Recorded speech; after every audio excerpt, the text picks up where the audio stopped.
Welcome, everyone. This is the Commissioners Finance meeting held weekly.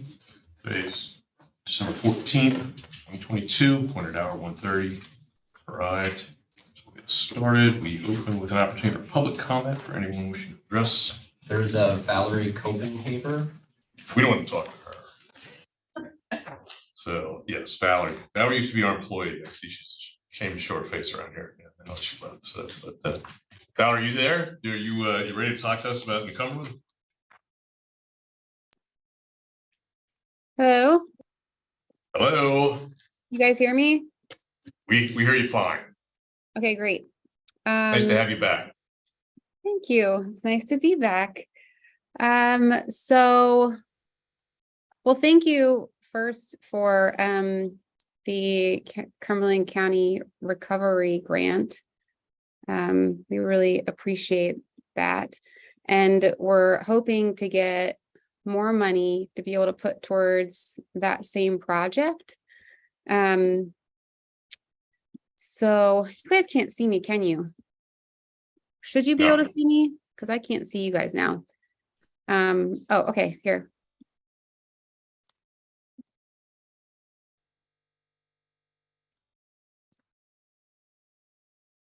There she is. We got you. She'll want to unmute again. Valerie, you need to unmute. Yeah, now we can't hear you. She just has to unmute. All right, how about now? Perfect. Good, okay. Audio Great. and video. So thank you again for the Cumberland County Recovery Grant. That $350,000 is going to help tremendously in getting our project completed. You know, we can do part of the project. We like to be able to do all of the project. So what we're intending to do is to apply to the state for a Pennsylvania small water and sewer grant.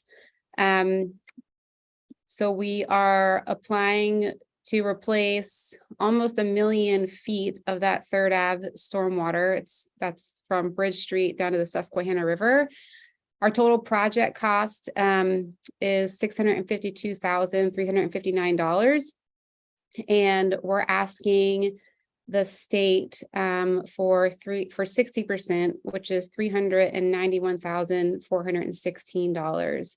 And then we're going to match that by the balance, which is 40% at $261,000. So we're hoping to be able to get this grant, to be able to add it to the match that we had with your grant, and then also the dollars from your grant. Any questions?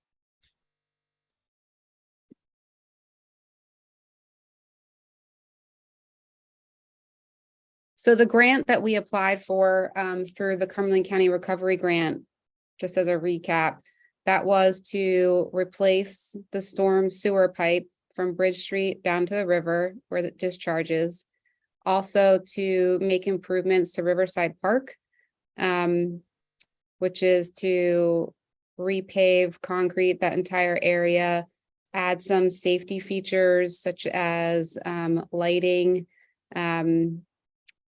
a 6-foot fence along the railroad, signage, video surveillance, and some other items. And then to block off part of 3rd Avenue next to the theater to make it a pocket park, and to add benches and mural and lighting to start to create a destination to take you from our downtown into the Riverside Park. So we were successful at getting a portion of that through your grant. And now we're applying just for the storm sewer through this Pennsylvania DCED grant. Okay. And if we get that, then we should be able to do the entire project, which would be just awesome.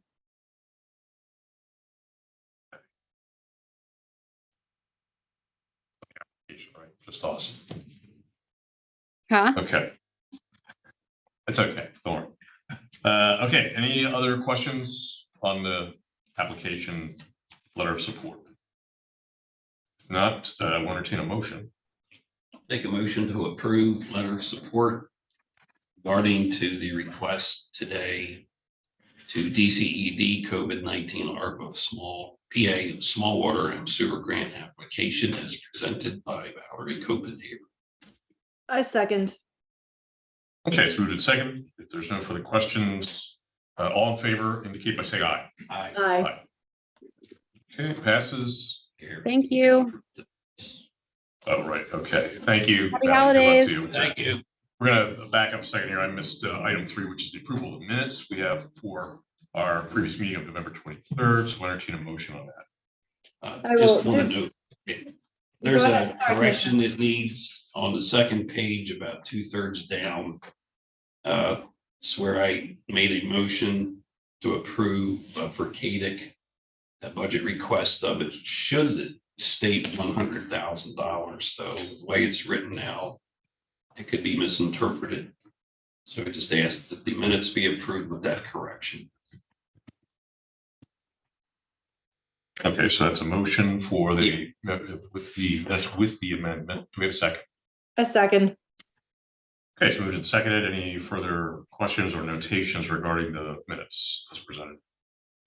If not, all in favor indicate by saying aye. Aye. Aye. Aye. Motion carries. Thank you.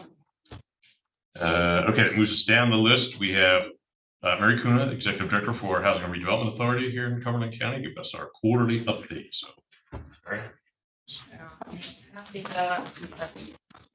Explain. So no big PowerPoint. Basically, some updates we have going on.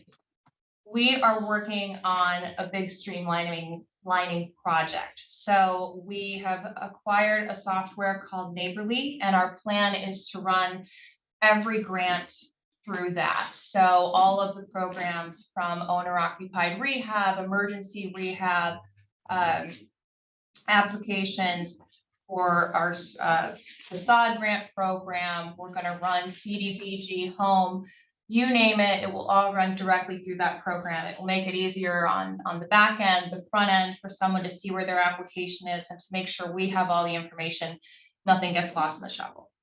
So we're in the middle of that big project. The demo grant will also be part of that. We have seen a rise in individuals who are applying for the demolition fund. So that's been great to see. And a number of them, actually, we just had our first one who had bought a property up of tax sale, and his goal is to bring it up to code. So he's going after the demo grant. It was a perfect opportunity for him. So we're seeing a lot of traction with that. The land bank, we are currently putting all those policies and procedures together. So that should be kicking off early next year. In addition to that, with all this streamlining, we've looked at a lot of our programs and thought, well, how can we get the money out there more? We've had some issues, particularly with, it's a comedy of errors when you think about it. We have all this home rehab money. We have people who need the rehab money. We can't find contractors because contractors are busy. So there's always something happening. But one program that we had, it was called Street View. So it's the county's facade program. And basically, in taking a look at it, we want to make everything more accessible. So the facade program is going to go through a little bit of a change, and that's what you have in front of you, and I'll email it out. But the idea will be essentially the same amount of money. So a person can receive up to $12,000 in a facade grant for improvements to their properties or storefronts. We want it to be in the hands of the property owner. So you tell us what you need. We're not going to go out and scope it. We do that with home rehabs because you're trying to get the property up to code. There's no reason for a commercial property that we should go out and tell you what you need to do. You can tell us if you want windows, you can tell us what really works for you. So the idea is to put that back into the hands of the property owner. They can apply. Because it is a county program, it's been historically restricted to historic downtowns.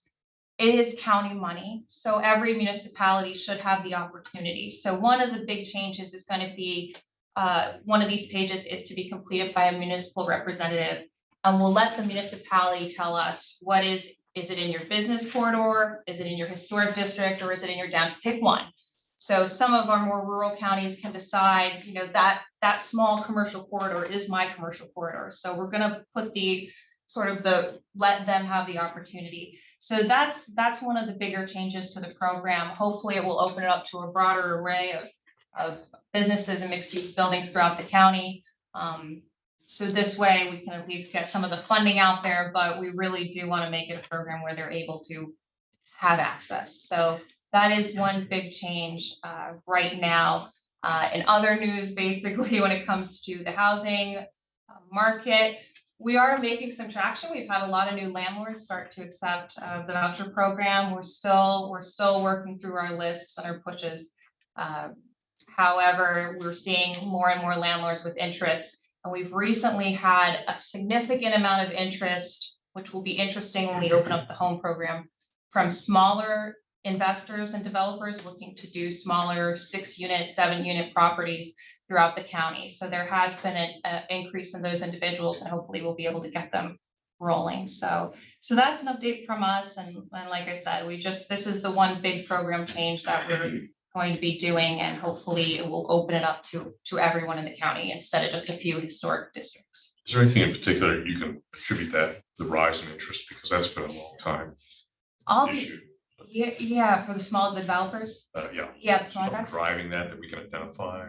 Well, it's been, I mean, to be honest with you, it's been a lot of outreach, and through just talking to the small mom and pop landlords and starting that conversation, the more we've gotten out there and talked to them, It's paying off. it is paying off, and they're starting to see the benefits and explaining, you know, the county gets about $500,000 in home funds, and it would be wonderful if we allowed some of the smaller developers to show up and have a chance at that as well. But there seems to be some growing interest in if they can get some funding, and we'll restrict the unit. We can walk them through the whole process, so it doesn't need to be a secret, but there is word of mouth at this point. Good.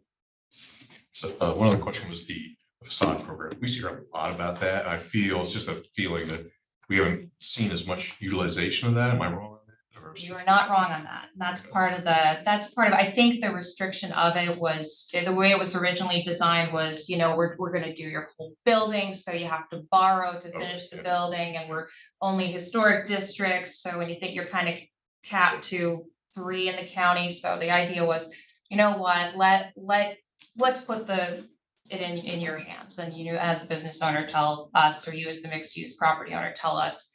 You could come back maybe every year, maybe you could go and finish the rest of your business project, you know, working through CADIC and getting a loan. So we just wanted to make it more of a, hey, this is a compliment, we're not forcing you to do work you don't have to. So if I heard you correctly, so you're putting it back, the decision's more back in the business owner. Into the business owner and into the municipality. So That's what I was gonna ask, because I know there was concern before about running afoul of like the historic districts that you mentioned. right. So that becomes a matter of, at the end of the day, you know, if they're giving this to a municipality to fill out, it does have, it's all onus on the property owner to make sure they go through those proper channels. We don't need to walk them through the historic process. The borough will certainly, or generally boroughs will take care of that, but we want it to be open up to everybody. Good. I don't have any further questions. Anybody have questions? Yeah, thank you. Okay, so that's the quarterly update. Appreciate that very much. Thanks for being here. Well, home week having you here and then Valerie here. So, okay, that brings us to our third item. This is agenda item, possible motion to increase hotel tax the city administration fee. Our treasurer Kelly Meters. So I sent a memo to you all several days ago for your review. In my research of the history of the hotel tax and my office's involvement, I believe it was 2016 where the county code was changed to allow the administrative fee to be up to an amount of 4%. The county changed their ordinance to reflect that in 2019, I believe, before I came on board. And I could not find at any point where any study was done to validate setting that rate at 2% or continuing the 2% that had been established before. So in looking at it, the 2% allotment does not cover the costs of my office to process this. When I add in some overhead, not all overhead, I believe that finance provided me with some basic charges for data and their work and other overhead, but not as it related to rent or my involvement in the process or anything else. So, and we didn't get as granular as to say, we're currently processing checks, and the checks that run through, we go to the bank and they put there's charges for every check that we run through the account. So I am here requesting consideration to increase that. It is within the ordinance to go to 4. It's in, I believe 3 would just cover our costs, because in addition to our current costs, actually, I don't think 3 would, but it would get us closer. I am pursuing a software system that will take this online, which will be a great enhancement to our process on many fronts, in addition to an improvement in service to the people that are actually paying the tax. It will allow them to make an online e-check payment at a very reasonable rate, in addition to credit card, and hopefully, the whole process will be more streamlined and better managed. But in order to do that, I have a preliminary contract with a company. There's $7,000 setup charge, and then a reoccurring $6,000 annually to have that function. So at a minimum, on a go forward basis, even if I get the $7,000 to do the setup from somewhere else, I will need $6,000 additional dollars to implement on this system. So I'm happy to entertain any questions you might have. Anybody have a question? Kelly, will this software lower your costs? I hope it will. It's going to be expensive initially, because we're going to have to do training. And realistically, I think the best way to do that is to try and reach out to some of the hotel folks, get them on site, walk them through it. Although I think it's very, very easily approached.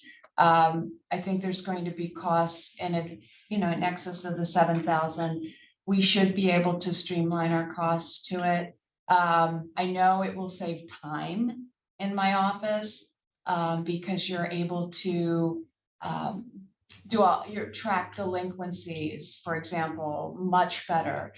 The way that the ordinance is, the way that the rules are written, and I understand why it has to be this way, is that you have to file a negative report.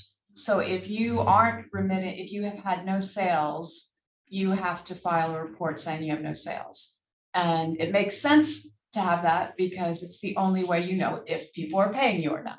So there's a whole lot of enhancements to the system that will allow us to validate those things. It will validate the amount they're paying. It will force a penalty if they're paying late. All of those things that we're having to manually do within our office. And we are trying to get to the point where we can actually see, currently we have we have 9 booking agents that are sending us one check. And we are trying to discern of the filings how that correlates to one of the booking agents. There's not great communication there. So this will help us hopefully identify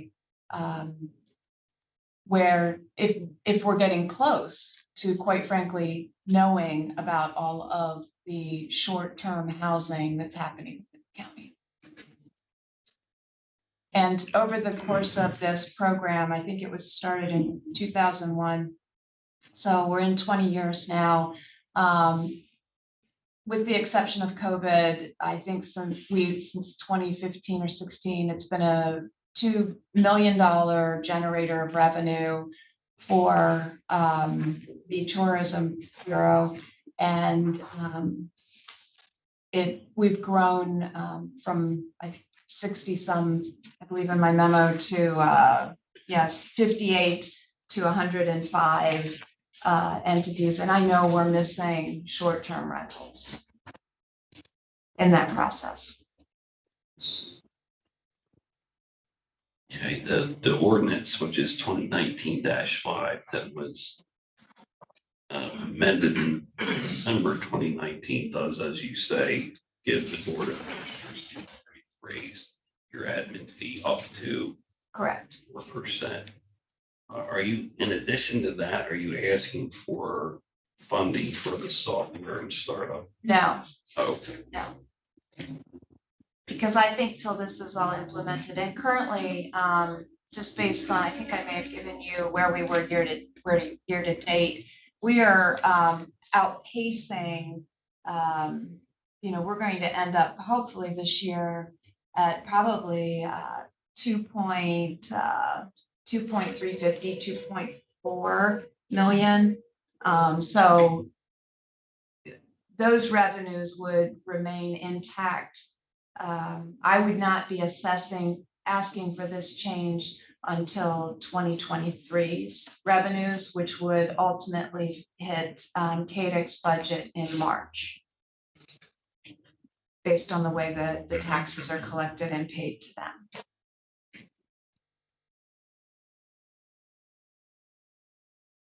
So Vince, I believe there's enough to carry me through that 6,000. I still will appeal to the Records Improvement Committee to see if I can get the costs funded, but I'm not certain that I will be able to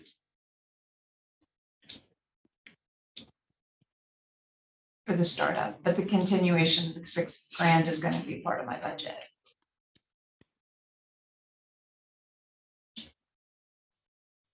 I believe I read yesterday that Janet and some others had objections to your request. Spoke with Janet today. She doesn't object to it. And I didn't feel it was necessary for me to seek their permission to have this conversation. I did, out of courtesy, talk to her and let her know that I was bringing this. I had had those conversations before. This has not been off my radar since I came into office, but clearly with COVID, when their $2 million went to 1.2 million, and that certainly wasn't a time. So I was very intentional in waiting until such a time where revenues seem to have normalized for them and for us. And quite frankly, are beyond, they've outpaced where they were prior to the pandemic. So, and we continue to grow this, and it's monthly. It's not like this, I am saying these as annual numbers, but it's a monthly process that we're going through. So she did not oppose it. She was merely stating that this may have impact to their budget. It's ironic though, Vince, really, the budget is not like a flat line. So for example, we're projecting in the Cumberland County budget for this line item, revenues of $2.3 million next year. KDIC has a different number that they've put into their budget, and it's slightly under that at 2.23, I believe. So the impact to their budget may in fact not be, if we're right, if we come in at 2.3, the impact to their actual budget that they're projecting may be much less. And in each given month, so it's not like it's flatlined. The beginning of the year, January, receivables are usually around $100,000. That historically you can look, but when the car shows are in town, it's up to 250. So in those higher months, this will have less impact. I'm not sure how they're budgeting, but I can't imagine that they aren't taking those ups and downs that they're constantly looking at and saying, well, we've projected 200, but we got 250, or we projected 100 and we got 87. They're having to make those adjustments as well. But so it is hard to say the exact impact it will have, depending on who's right as to where the revenues land. But that was her concern. She wanted to just indicate that it may have a potential impact into the budget. So assuming the number comes out to be 2.3 million, your admin fee as it is set today would be 46,000. No, it would not. It would be double that. It roughly, if I use our exact budgeted amount, $92,000. That's at 4%.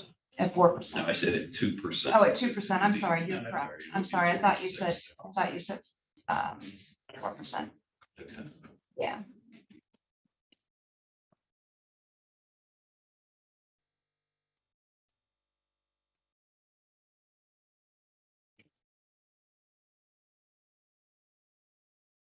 I was doing a little bit of math on the amount that they budgeted versus ours. If in fact we went to 3%, I think it would be minimal if our budget numbers are correct. May have an impact to them of about $4,000. To what if the number that they're budgeting is their net number from us. If they're not showing it as a gross number, with the expectation of further reductions, then it would really not have any impact to the budget.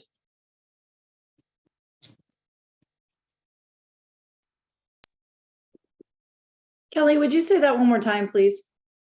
So if the number that they have in their budget is $2,235,000 roughly, we've budgeted for the next calendar year. If they're saying that's the amount that they're anticipating being funded, we have to make above that in order to, 2% greater than that to fund them at that level. So we are saying that we're anticipating the county is budgeted $2.3 million. If we change on our amount $2.3 million, if we change to a 3% collection retention rate for us, it really, because they've already budgeted lower, does not impact them significantly at all, if at all. Does that make sense, Jean? It does. Thank you.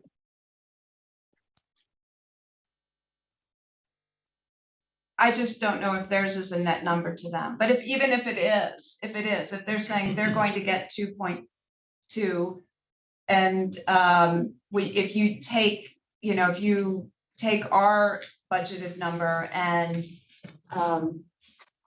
net it down, even at an increased fee, it's not a substantial deviation from what they're expecting. It certainly sounds as if the current amount is leaving money on the table, and the current process on your end, Kelly, I think through no fault of your own, is leaving dollars on the table. Not only dollars on the table for the county, but dollars on the table for CADIC. I would be interested in getting a little more information from Janet on this before I make a decision on it. And one of the things I am wondering is, if we were to increase the hotel tax, what would that look like in your office, Kelly? The numbers just get bigger, Jean. The work is similar. That really won't impact me, other than if in fact that would happen. You're right, I would be making more money off of a bigger number. to offset my costs. So I think roughly if the hotel tax were increased from 3 to 5%, roughly, again, if we're averaging 2 million, that takes it up another $1.5 million, 3, so they'd be at $3.5 million. So then my 2% would be of that amount. So it automatically would increase what we have to fund our office. And I've known there's been talk of that off and on, but I just don't like running at a deficit for the work that I'm doing, and I can't control anything related to when or how that change in an ordinance may happen. Right, and So- they are two different things, right? Correct. Is that when I read this memo and started thinking about this, it opened up that other piece for me. We could increase the hotel tax and get more money into CADIC. That is, one of the revenue. That's one of the things we could do to get revenue to them. Probably one of the few things that the county has in its own control. And I know that continues to be kicked down the road. So that's something I'm interested in looking at. But I would like to, I think you are on the right track, Kelly. I would like to have, and just like to clear a couple of things up with Janet, but on face value, I think this is an excellent proposal. So that's what I wanted to have a conversation, Gina, and to your point of leaving money on the table. And I did a random poll of the counties, through the Treasurers Association, and what are you charging? What are you charging? And I have only found one other county that is still at 2%. And I have not heard from all counties, and not all counties have this as something that they do. And some of the counties are very different in the way that they deploy. So under the statute, it's carves out. For example, Dauphin County has things that they have to fund differently, such as Hershey Arena. And so the law actually accounts for even similar class counties that have different unique needs to be funded a little differently. But the vast majority are charging 4% that responded, and that was over 20 respondents. And I could find 2 others that York County is at 2.5%, and I believe their tax collection rate is 5%, and the other county was, I think, Armstrong is at 2%.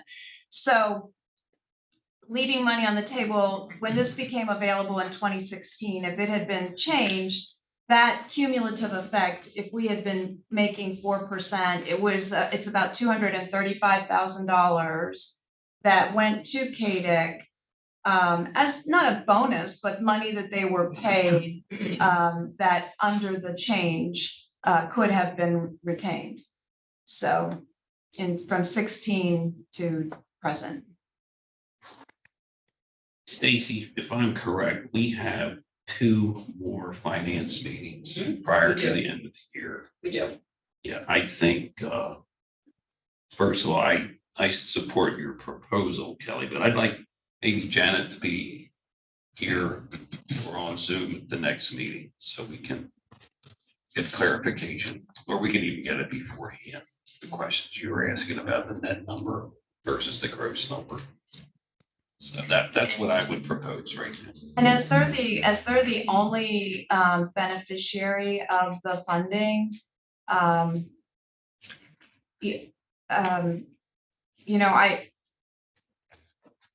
mean, I'm sure that they're going to want as much funding as they can receive, which I can appreciate. But I also can appreciate the fact that, we have costs that I would prefer to see covered from a revenue source that is available to do so.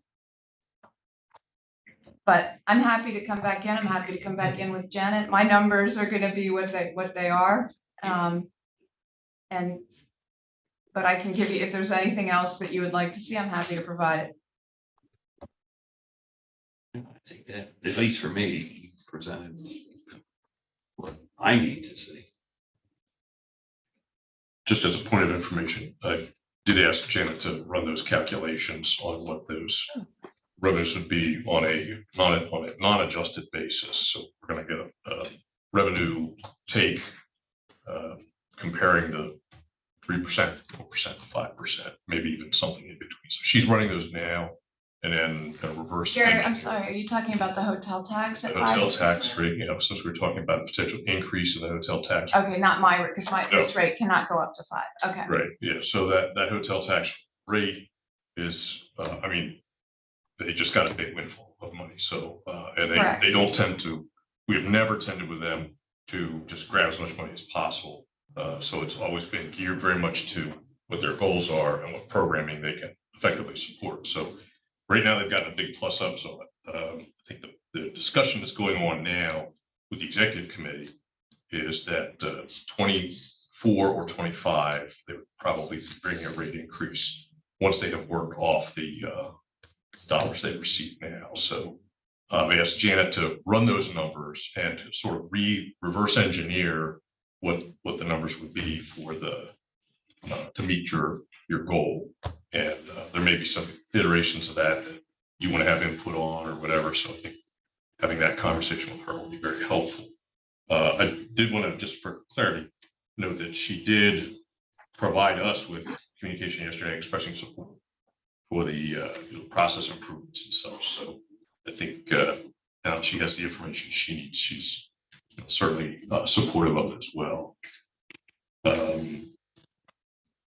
My questions have been answered now at this point, so because of the discussion this week. So Janet may bring us some new stuff as well. Yeah, Janet, it would be good to have this conversation with Janet, because that conversation has to be had with all 3 commissioners. We have to be privy to that information as well as we make these very important decisions in terms of dollars and where it's going and money on the table and taking care of. Well, understand that they are working off the projections, and we're talking about 2 to 3 years down the road. Have we determined that we're gonna move this to another meeting? That sounds like that. Kelly, your goal is to have this fee and the admin fee increase so that would be effective for 2023, correct? 2023, yes, hotel tax collections, which we will start in March. in January. But the Januaries don't get paid till February, and then the KDIC gets paid in March. So they wouldn't see it in their funding until March. But it would begin with when we go to process January's. It would not be for the remainder that we will be processing in the first quarter from 2022. It would be on a go forward basis. And as this is written in the ordinance, and again, I'm not an attorney, but as it's written in the ordinance, it appears that this, the way it's written in our ordinance, it can be up to 4%. So, and that is determined in, I assume, a meeting like this. I could not find any reference to how the other rate was determined, but so that could be increased, reduced, reevaluated at any given point in time as factors change through the process. As my expenses hopefully go down, as their revenue, as the hotel revenue may go up, and those sorts of things.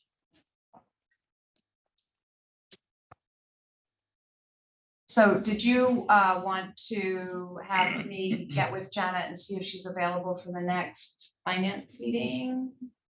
Or 12/21 is a big meeting, so as long as we're okay with it being a little bit longer. I think the That's okay. 21st time on the 28th as well. And I would like to note that we did miss adding beginning January 1, 2023. So we will certainly do that when this comes back forward. The next meeting at the end of that possible motion. all right, thank you. And if that meeting is too crowded because of the way we would be billing it, it could be deferred in January. So it could go into the first finance meeting in January because of the way our collections would work. We don't have to, if it's too close, Stacy. As long as we know that I think it is going to be a longer meeting, because we have a department coming in to present some restructuring. concepts. But there's But a this meeting. should be a very short discussion, I think, Yeah. because the groundwork has been laid. Yeah, and plus we have one the 28th. We do. We do. Perfect. Yeah. Thank you. Thanks. All right.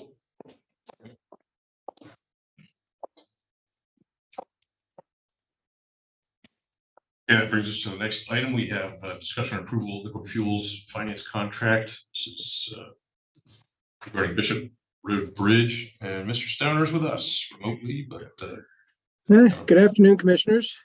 hey, We have a contract with HRG, and this would be for engineering services for the removal of Bishop Bridge. As you may recall, the county closed that bridge several years ago due to its deteriorating condition.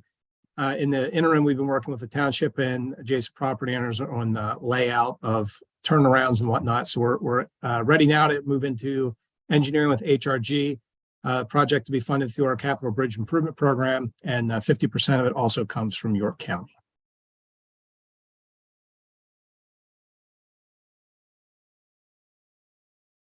Any questions for Kirk? Mm-mm. No.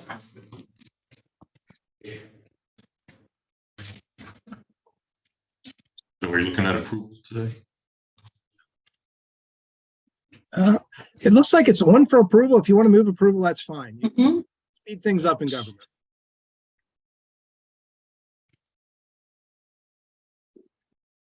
So I'll move to approve the liquid fuels finance contract with the HRG for the Bishop Road Bridge removal and turnaround. Moved and seconded. Any further questions? All in favor indicate by saying aye. Aye. Aye. Motion carries. Okay, and we'll move on to Mr. Stoner again. Get to Act 2. So we have discussion and approval of planning contract with Doris Stewart. Sure, Commissioners, this is a project through our Clean Water Action Plan. We've been working with a property owner that's been doing conservation landscaping, conservation plantings and forest buffers on their property. This is 100% grant funded through our grants through DEP and our Clean Water Action Plan. What we have on this is a change order, a cost increase of $16,955, and then also a request to extend the schedule until July 14th of 2023.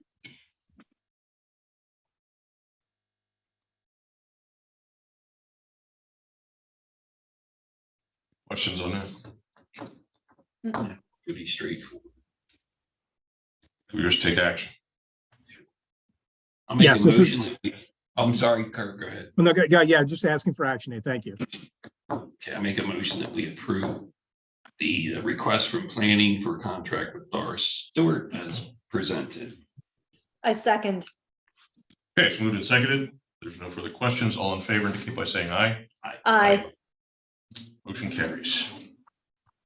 All right, and last but far from least, Robin Tolan is here with us to talk about MHIDD assisted outpatient treatment opt-out. Oh, Annie's here too as well. I'm That's sorry. fine. Well, Robin is prepared to present. Whoever, we're all listening, no matter who's talking. We're all here. So thank you, Commissioners.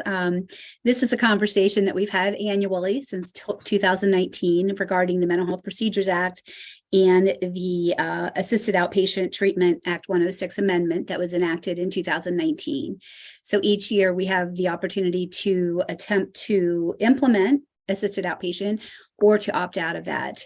Basically, as we've discussed prior, the Mental Health Procedures Act is the act that governs any type of involuntary and voluntary treatment in the state of Pennsylvania. And what the Assisted Outpatient Treatment Amendment did was expand the types of services and the process by which someone could be committed on an outpatient basis. We have not found that that was necessary to utilize in our counties. We've always used a system of monitoring, identifying, monitoring, and supporting individuals who are on an involuntary outpatient commitment, and that has been very successful in our counties. There have been a lot of questions regarding the assisted outpatient amendment and the cost associated with it, because there's additional hearings and service planning and coordination and things like that that need to occur. as governed by the Act. So we have found that our process has been actually very effective. On the second page of the handout, there's information about the past couple of years. We've actually had an increase in 2021 of the number of people on an outpatient commitment and the number of people that have to be rehospitalized after that commitment. And the percentage has gone down drastically from 2020 to 2021 calendar year. Currently, we have 27 people on outpatient commitment that are monitored by our base service units. I don't have the full information for, as I did the previous years as yet, since we're not finished with the year, but we do actively monitor those individuals and support them in getting connected to services. What we found, like I said, is that it's a very effective way of managing this. Annie did attend a training back in October, I think, maybe November, and and that she had a lot of questions that she asked of the presenters regarding this process. Many of those questions were not able to be answered or not answered effectively, to show that it really had a worthwhile benefit in supporting our consumers, as well as reducing costs and really being what it is touted to be. So our discussion and our plan is to continue to opt out of the assisted outpatient treatment, continue to provide the involuntary outpatient treatment monitoring as we have done for years and years now, and kind of research and see if there's other guidance or information that comes forward to see if we should be looking in a different direction for future years. If Annie is there, if there's questions specifically about the training or about anything that we've been doing. I think from my perspective, I just wanted to quickly share. I wanted to go to the 2-day training, and I also asked our mental health solicitor to attend with me, so we could potentially have any questions answered about the benefits of implementing AOT. And I asked a lot of questions. What the trainers kept telling us is it would be a way of saving costs. And so I started to inquire, can you give me real data? Can you give me information from other counties in the nation? And they couldn't answer my questions that to the degree that I wished. And my worry is it's actually, as Robin indicated, going to be more expensive. And we're not in a position now to incur any additional costs. And we do pay for a lot of court hearings now. I agree with Robin. I think the system that we currently have in place is effective. The state is very interested in having counties implement AOT to the degree where they contracted with the Treatment Advocacy Center in Ohio. That's who the presenters were for this training. So I do know that we have members in our community who are interested in AOT and interested in our implementing AOT. And I'm also interested in seeing if we can effectively implement it, but I also want to be very confident that it is something that will not cost us more. It will be cost neutral to implement, as well as support the members of our community to receive treatment that they need. My questions weren't answered that day. The Treatment Advocacy Center realized that. They actually reached out to me after the training. And so we will be continuing the conversations so that we can have our questions answered. And maybe next year we will talk about implementing it, but we want to be confident that it's going to be cost neutral to us and that it will save the county dollars in terms of things like incarceration, court costs, but it's not going to help the mental health system currently. Amy, we have opted out of this for a number of years, correct? I'm sorry? We have opted out of this for a We number have of since years. the implementation, and actually every county in the Commonwealth so far has opted out. 2 counties did apply for the grant. So we do have 2 counties that are currently working to implement AOT. Both have struggled, and they were also at the 2-day training. So I'm going to watch what happens in those 2 counties and talk with their administrators to make sure, that, because I think we have a good understanding of the direction. So I want to be sure that we're doing it well.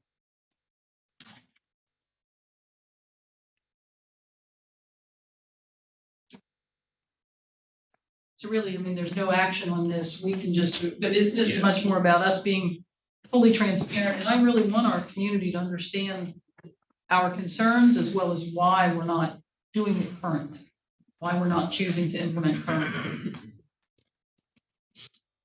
Okay.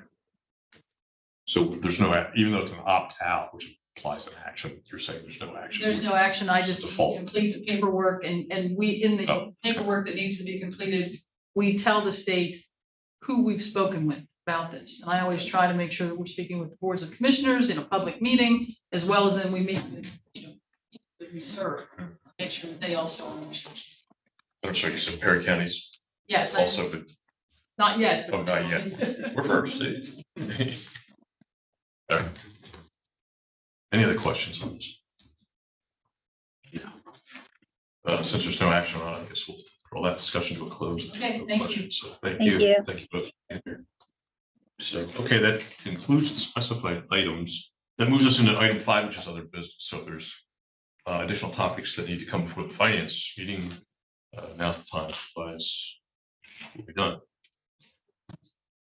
And not hearing anything, I'll entertain a motion for adjournment. Move to adjourn. Stand adjourned.